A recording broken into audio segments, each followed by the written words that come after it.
Karibu sana mtazamaji katika segment yako unayoipenda sana. Segment ambayo inaitwa Kitambo Sana. Kwenye Kitambo Sana tunakuwa tunapiga story mbalimbali kuhusiana na story zile za kitambo, lakini pia kile ambacho kimekuwa kikitrendi kwa muda mrefu tunakuwa tukikizungumzia, na anakuwa na watu mbalimbali hapa ambao wanakuja kwa ajili ya kuweza kuzungumzia hilo. Siku ya leo niko na jamaa yangu ambaye anatoka Pemba. Huyo wanamuita Mpemba Fyoko. Kwa wale watu ambao wametoka maeneo ya Pemba, hii Mpemba Fyoko ikiwa ina maana kwamba ile kindaki baba mama wote wanatokea Pemba, ndio sababu tunamuita Mpemba Fyoko. Nimemwalika huyu kwa sababu leo kwenye Kitambo Sana nataka nizungumzie unajua Wapemba ni moja katika jamii ambayo kwa Tanzania inatajwa kwamba imesambaa almost dunia nzima. Ukienda Marekani, ukienda Asia, ukienda nchi yoyote duniani basi utamkuta Mpemba.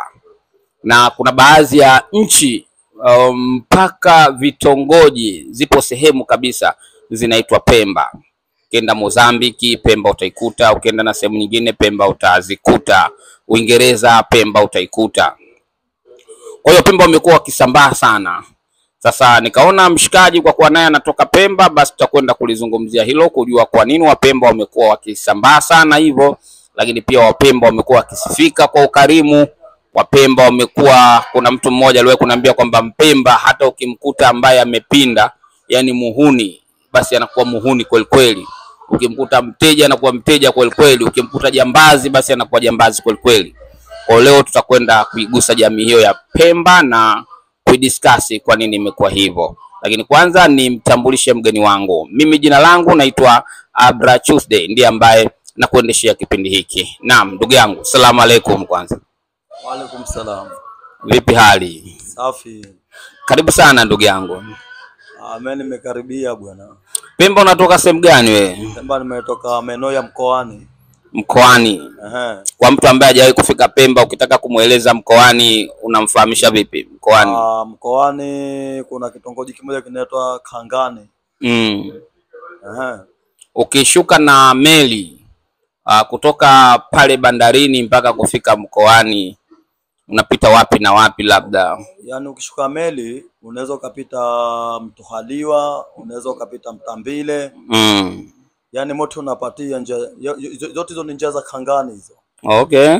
Lakini ukaribu sasa unapita maeneo ya Mtuhaliwa. Alafu unakuja Mtuhaliwa unapita Mkanyageni. Alafu unaingia Tasini, alafu unafika Kangani. Wow. Kwa hiyo kiurahisi wangu mimi nikitaka nije Pemba nipande meli au ndege? Wewe muonekano wako tu na ukaribu wako tu, yani wako kufupisha safari, unaweza ukapanda meli. Unaweza ukapanda ndege. Okay. Na ili ufupishe safari, ili ufike mara moja, unaweza ukapanda boti. Yasikia, ili kama una haraka unaweza ukapanda ndege. Unaitwa nani? Maana tujajitambulisha mzee baba. Mimi naitwa Mudriki. Mudriki. Haya. Nafikiri discussion ambayo leo nataka tujadili umeisikia kwa kina kuhusiana na Wapemba kusambaa almost dunia nzima. Hii unaizungumziaje? Wajua Wapemba ni watu yani wakarimu sana. Yani popote wanapoingia ni watu wakarimu, ni watu wacheshi, na ni watu watafutaji. Na ni wapambanaji wa Pemba, na ndio maana wameonea dunia mzima. Okay. Ukienda pale Dar es Salaam, yani maeneo Kariakoo, yani wengi wa Pemba. Ukija Zanzibar wengi wa Pemba. Yani ukija Marekani wengi wa Pemba, Uingereza, Kenya, Mombasa. Yani wa Pemba wametapakaa. Okay. Kwa ucheshi wao na ukarimu wako na utafutaji wa maisha.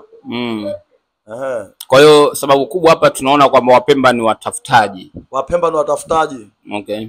Mbona nasikia wengine wanasema kwamba Wapemba ni jamii fulani ambayo kama ilikuwa imezalauliwa, na ndio maana hata Pemba kule maendeleo yalichelewa sana kufika.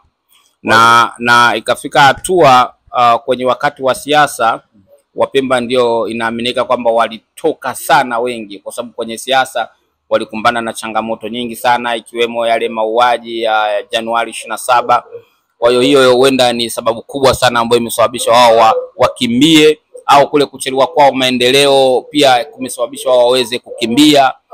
Hiyo unaionaje kwamba nayo sio sababu yenye mashiko? Wajua Wapemba wengi mababu zetu, mabibi zetu yani waliondoka wakaja wakaishi huku Zanzibar. Yani uwezo kamaona mtu ni Mpemba lakini uwezo kamaona mtu wa Unguja amezaliwa hapo Unguja lakini shina lake liko Pemba. Okay. Yani pengine babu, bibi, baba. Okay. Yasikia. Vizuri. Na Pemba jamii kubwa haswa ni hii ngozi kama yangu au weupe, maana nasikia wamechanganya kidogo na Uarabu ama Wapemba wengi wamechanganya na Uarabu. Wapemba wengi ni Waarabu tofauti na makabila mengine. Na kwa nini ilikuwa hivyo? Yaani kwa nini Waarabu wengi? Kwa nini wasio wengi kama mimi? Wapemba Waarabu wengi kuna shida hali hulka zao zile. Au kwa sababu labda jamaa alipokuja kutawala alifikia huko Pemba mbibi wakawa wameingiliana huko. Wameingiliana Waarabu kule. Okay. Vizuri sana. Lakini pia nasikia ukipiga mahesabu kati ya Wazanzibari wengi sana ni Wapemba, yani kwa maana ya Waunguja na Wapemba, yani Wapemba wamekuwa wengi sana. Na sababu hii inatajwa kwamba Wapemba ni watu wa kuzaa sana. Nyie kwenye familia yenu mko ngapi? Sasa tuko watu 11 lakini sasa tuko watu 10. Na hiyo yote ni kwa baba mmoja mama mmoja? Baba mmoja mama mmoja. Mpemba mwenye kizazi sana anakuwa na watoto mpaka wangapi? Anaweza atakafika watoto 40 50. Na yule ambaye hana kizazi? Aloko hana kizazi, Mwenyezi Mungu kakujalia kuzaa unazaa. Mwenyezi Mungu kama hajataka uzae unaweza kama watoto 2 3. Okay. Bwana, niko na mshikaji ambaye anatokea kule Pemba na tunajaribu kugusia kulingana na zile hulka za Wapemba, na kitu kikubwa kwa ukiwa Pemba ambacho kinaweza kukuingizia kipato ni nini haswa? Kitu kikubwa unaweza kwa Pemba kuingizia kipato ni karafuu, mwani. Okay. Yani karafuu, mwani. Ndio kitu kikubwa kinaweza kuingizia kipato kwa Pemba. Okay. Sasa sababu ile kufanya wewe ukatoka Pemba ukaja Unguja ni ipi? Wajua sababu nilionifanya mimi kutoka Pemba nikaja Unguja, wajua maisha tu. Wajua ambao mwanadamu atakosa tafute sehemu moja. Ndio. Nasikia yani uzungumke kadri ya Mwenyezi Mungu anavyokujalia. Nasikia watakao uzungumke kila sehemu ya dunia au kila sehemu. Ndio. Kwa utafutaji wa maisha. Ndio. Utakapofanikiwa ndo unakaa. Okay.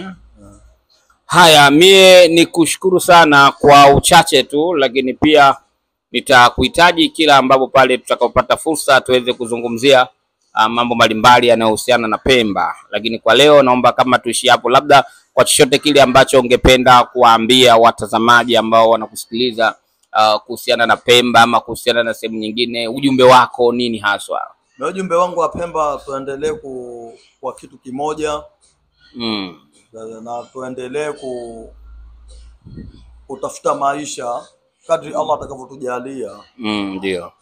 Na tuendelee kuwa na mshikamano. Kwa sababu Wapemba sote ni kitu kimoja, na Zanzibar wengi tuko Wapemba na Wabongo hapa. Sote tushirikiane tuwe kitu kimoja. Na tuendelee kudumisha upendo. Okay. Haya, mtazamaji, nilikuwa jamaa yangu hapa ambaye anatokea Pemba, wengi wanamuita Mpemba Fyoko. Kwa hivyo tumezungumza machache kuhusiana na Pemba.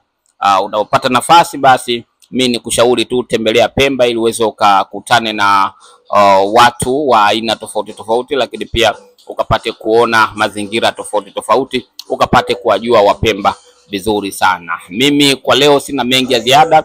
Jina langu naitwa Abra Tuesday.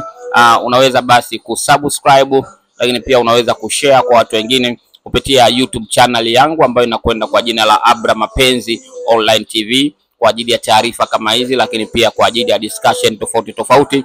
Yapo mengi sana ambayo nitakuwa ninakupostia. Bye bye.